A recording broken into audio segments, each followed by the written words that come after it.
here for the man of the hour, who happens to be one of my first mentors in not only discounted mortgages and notes and mortgages, but in negotiating as well. And I'll just want everybody to stand up and give Joel a nice round of applause. Joel Casway.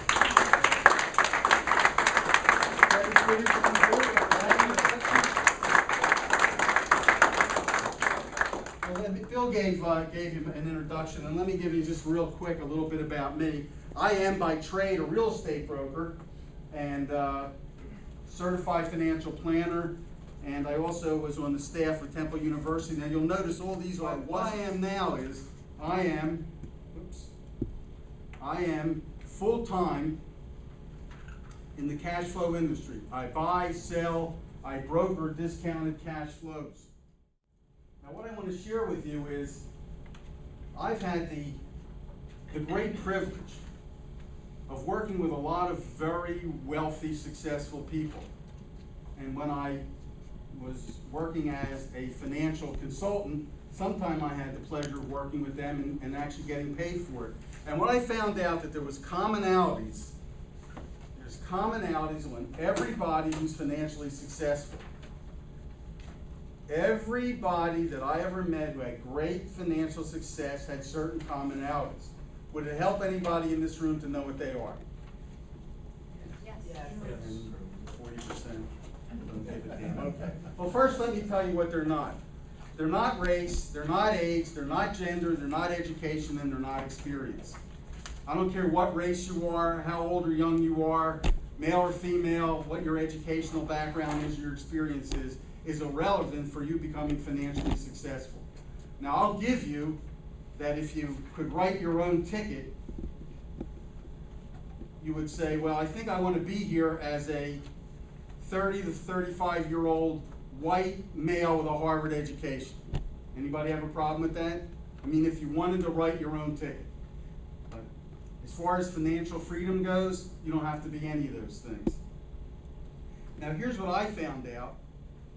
Wealthy, successful people are long-time thinkers. If you watch late night TV, a lot of what you'll see is people giving you some information. A lot of it's good, but almost all of them use two words that are incorrect, and the two words are fast and easy.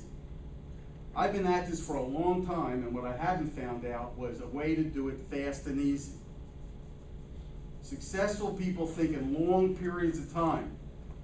Financial failures, as a rule, think in very short periods of time. So you're a long-term thinker. The other thing that I found out with successful people is that they have learned to reverse risk versus reward. If you were to take a finance class, if you were to go to an economics class, they would teach you this thing about risk versus reward. And what that's, the law of risk versus reward says,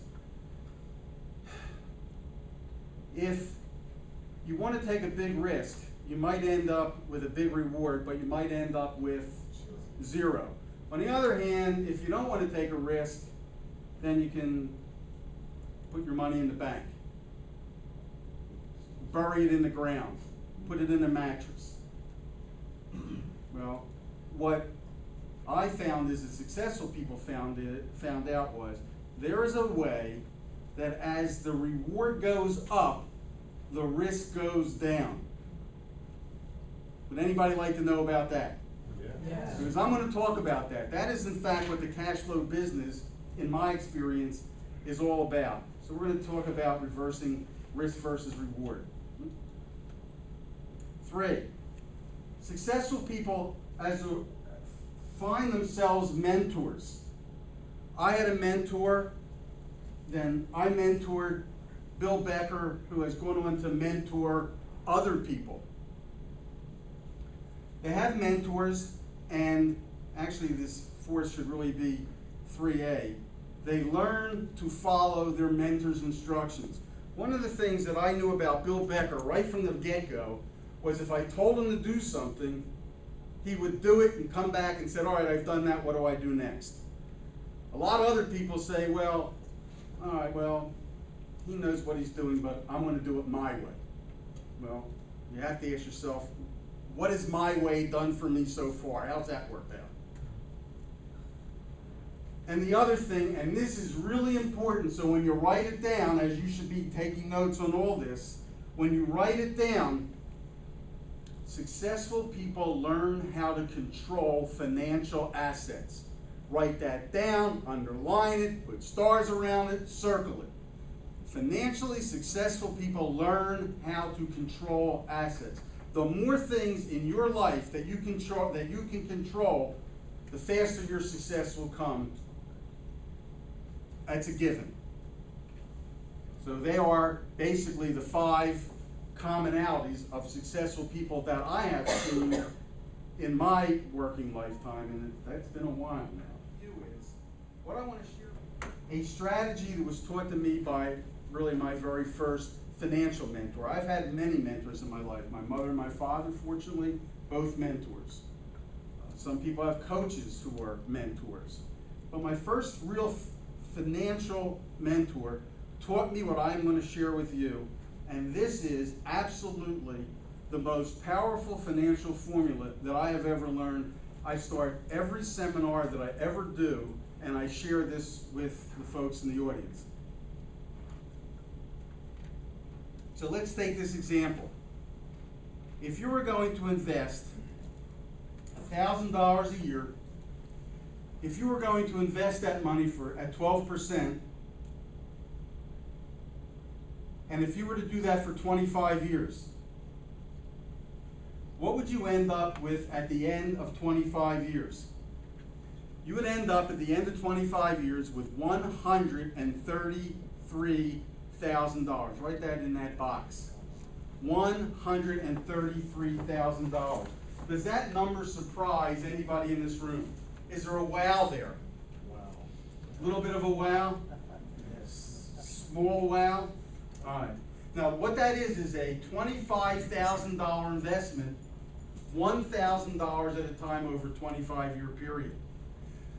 So I asked myself, and you might want to ask yourself, because we're bottom line oriented in this group, correct? That's why we're here. Is that right? Yes. Okay. And if I said to myself, or you said to myself, well, 133 is nice, but I'd like to double my bottom line. This is your bottom line, 133. If I wanted to double my bottom line, how could I do that? And you might say, well, there's 2 ways to do this. Number one is you could double your investment. You could double your $1,000 a year to $2,000 a year, and then instead of ending up with 133, you'd end up with 266. In other words, work harder. Or if you had the wherewithal to increase your rate of return, and let's say double again, instead of 12%, 25%, in that case also you would double your bottom line from 133 to 266. I ask you, and please respond, does that sound like it makes sense? Yeah. Yes, it does. But the fact of the matter is, it makes no sense at all. You see, if you were to double your 1,000 to 2,000, you'd end up with 266. But if you could double your rate of return from 12 to 24, you wouldn't end up with 133. You'd end up with almost a scad under $900,000. Is there a wow there? Wow. You bet there's a wow there. And what this says is this, and here's the concept. I don't care if you realize how I got there, but here's the end of the road. Here's the destination. I don't care what you invest in. You can invest in anything you want, but every time you invest, you must raise your rate of return, because every time you raise your rate of return a little bit, your bottom line is going to go up a whole lot. In this case, by doubling your rate of return, your bottom line didn't double, it didn't triple, it didn't quadruple, it went up a little under 7 times. If you were to increase your rate of return in this example, one little bitty %, you increase that bottom line by another $150,000.